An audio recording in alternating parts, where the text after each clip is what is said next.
Managerial control. Management and control. Controlling is one of the important function of the management.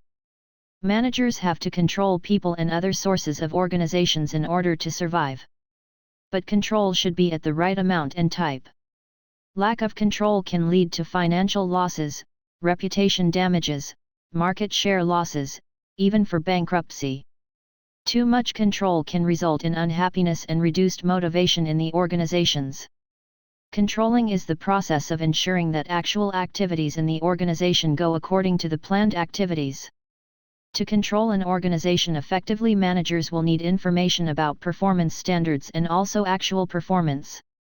Managers decide which standards, measurements, and metrics are needed to effectively monitor and control the organization.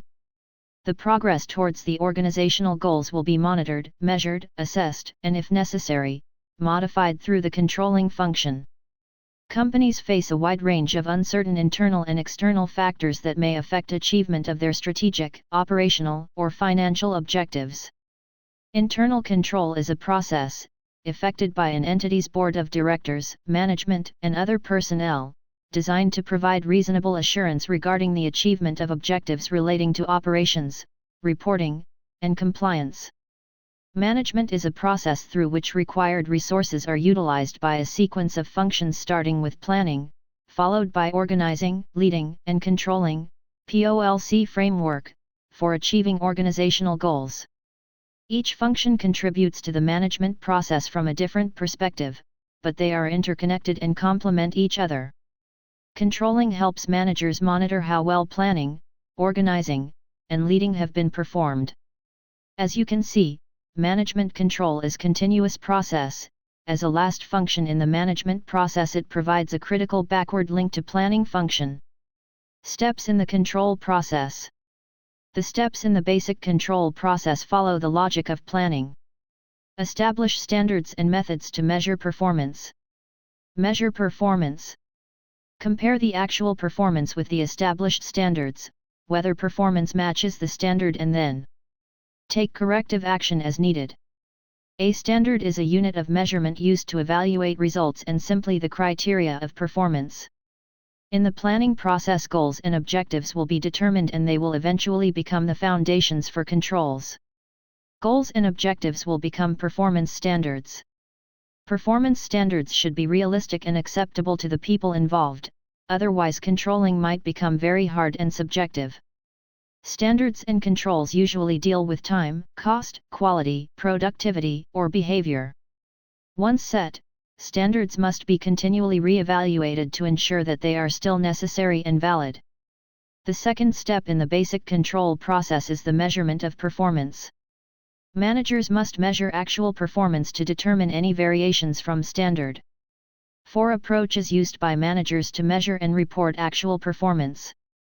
Personal observations, statistical reports, oral reports, and written reports. Organizations prepare different types of formal reports of quantitative performance measurements, such as sales volume, profit, cost of the goods sold. Managers will review those reports daily, weekly, or monthly. These performance measurements should be related to the standards set in the first step of the control process. The third step in the control process is comparing actual performance to performance standards. There will be a comparison between the what is and the what should be. Managers must measure actual performance to determine any variations from standard. The difference between what is and what should be is known as the deviation. The fourth and final step in the controlling process is evaluating results and taking action. Managers can choose among 3 possible courses of action. Do nothing. Solve the problem, correct the actual situation. Revise the standards. If performance falls short of standards, corrective action becomes essential. Corrective action can include changes in the original performance standards if standards too high or too low instead of a change in performance. Types of control. Managers can implement controls before an activity begins, feedforward control, during the time the activity is going on, concurrent control, and after the activity has been completed, feedback control. Feedforward controls or pre-controls are designed to detect and anticipate deviations from standards at various points before work is performed. Feedforward controls prevents problems before the operation takes place. This form of operational control focuses on the quality, quantity, and characteristics of the inputs into the production process. The key to feedforward controls is taking managerial action before a problem occurs. Concurrent controls apply to processes as they happen, and it is the process of monitoring and adjusting ongoing activities and processes. Such controls are not necessarily proactive, but they can prevent problems from becoming worse. Therefore, this type of controls are designed to provide immediate feedback so that operations can be changed rapidly to decrease errors or increase quality. Feedback controls are post-performance controls because the control takes place after the activity is done. The information obtained by feedback controls will be mostly used for corrective purposes. Feedback controls have two advantages. First, feedback gives managers meaningful information on how effective their planning efforts were. Feedback that shows little variance between standard and actual performance indicates that the planning was generally on target. If the deviation is significant, a manager can use that information to formulate new plans. Second, feedback can enhance motivation. People want to know how well they are doing, and feedback gives this information. Scope of control. Managers should control both the overall organization and departments, teams, and individuals. Some control strategies apply to the whole organization or major divisions. Control is also an issue at the lower, operational level, where department managers and supervisors focus on the performance of teams and individual employees. Three major categories of control scope: strategic, operational, and tactical. Strategic control is a specialized form of management control. It is assessment and regulation of how the organization as a whole fits its external environment and meets its long-term objectives and goals. Tactical control focuses on implementing strategy. Tactical control is assessment and regulation of the day-to-day functions of the organization and its major units in the implementation of its strategy. Operational control regulates the activities or methods an organization uses to produce the goods and services it supplies to customers. Operational control, in contrast to strategic control, is concerned with executing the strategy. The level and focus of control systems. The decision about where to focus to control in an organization involves critical choices based on which actions and outcomes should receive the greatest attention.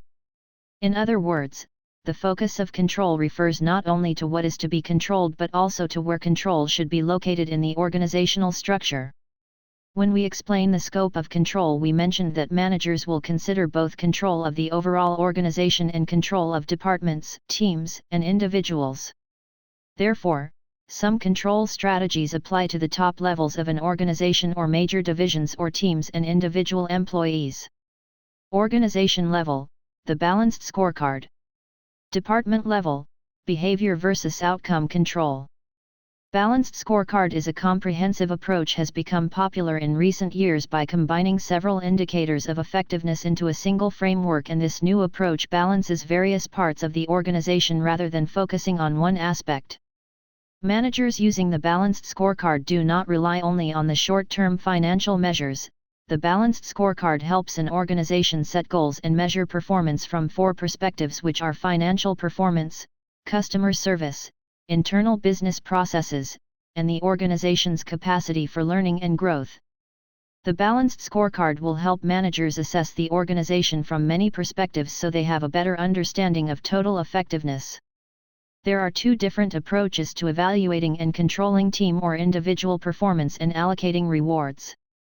One approach focuses primarily on how people do their jobs, whereas the other focuses primarily on the outcomes people produce. Behavioral controls involve the direct evaluation of managerial and employee decision-making, not of the results of managerial decisions. Behavior control is based on manager observation of employee actions to see whether the individual follows desired procedures and performs tasks as structured. A second approach to control is to pay less attention to what people do than to what they accomplish. Outcome control is based on monitoring and rewarding results, and managers might pay little attention to how those results are obtained. Most common tools and techniques for controlling. Managers use a large number of tools and techniques for effective controlling. Therefore, we need to know specific techniques for managing the control process. Budgetary control. Financial controls. Other control tools and techniques such as break-even analysis, activity-based costing, just-in-time inventory control and total quality management. Budgetary controls. Budgetary control is one of the most commonly used methods of managerial control. A budgetary control is the process of setting targets for an organization's expenditures, monitoring results, and comparing them to the budget, and making changes as needed. A budget is a detailed plan that covers a specified length of time to allocate resources. Budgets are a natural part of controlling. Managers will develop the company's strategies. After that, they will make a plan and budget for specific actions to achieve the goals. After preparation of plans and budgets, the next step is executing the plans. And then managers can compare actual results with the budgeted amounts, and they can use the information to make control decisions. Thus, budgets can help managers determine what, if any, corrective action to take by providing with feedback about the likely effects of their strategies and plans. Budgets will also help to evaluate the strategic risks and opportunities. Because of the feedback signals, managers might need to revise their plans and possibly their strategies. There are different purposes for budgeting, therefore, there can be different types of budgets. Budgets can be classified as strategic and operational budgets under the time basis. When strategic budgets are long-term financial plans to coordinate the activities needed to achieve the long-term goals of the company, operational budgets are short-term financial plans to coordinate the activities needed to achieve the short-term goals of the company. Budgets can be classified as static and flexible budgets. When static budgets are prepared for only one level of sales volume, flexible budgets are prepared for various levels of sales volume. The master budget is the set of budgeted financial statements and supporting schedules for the entire organization. The master budget includes three separate but interdependent budgets that formally present the company's sales, production, and financial goals. The operating budget. The capital expenditures budget. The financial budget. The operating budget is the set of budgets that forecast of the revenues and expenses such as sales revenue, cost of goods sold, and operating expenses. The second type of master budget is the capital expenditures budget. This budget presents the company's plan for projects and long-term assets such as purchases of property, plant, equipment, and other long-term assets. The third type is the financial budget. The financial budget lays out how an organization will acquire its cash and how it intends to use the cash. First element of the financial budget is the cash budget. The cash budget will help to project cash inflows and outflows. Financial controls. Financial controls tell whether the organization is successful financially, and also they can be useful indicators of other kinds of performance problems. Financial controls related to financial analysis.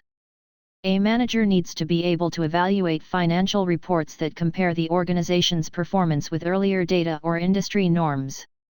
These comparisons enable the manager to see whether the organization is improving and whether it is competitive with others in the industry. The most common financial analysis focuses on ratios. Ratio analysis expresses the relationship among selected items of financial statement data by calculating the ratios.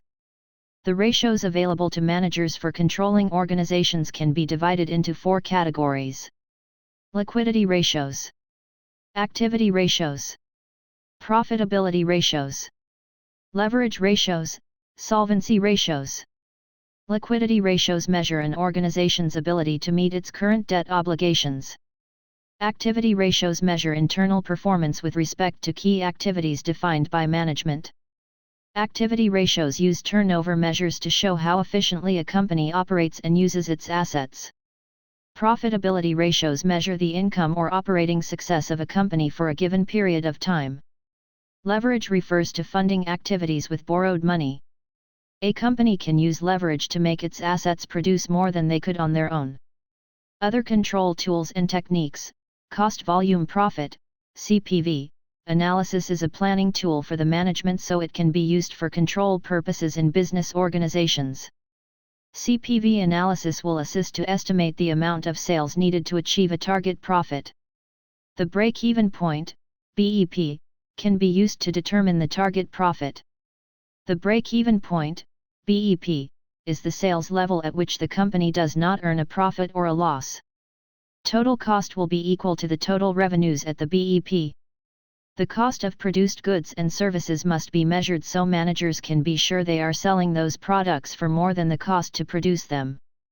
Companies with various products can get better costing information by using activity-based costing, ABC, and activity-based management, ABM.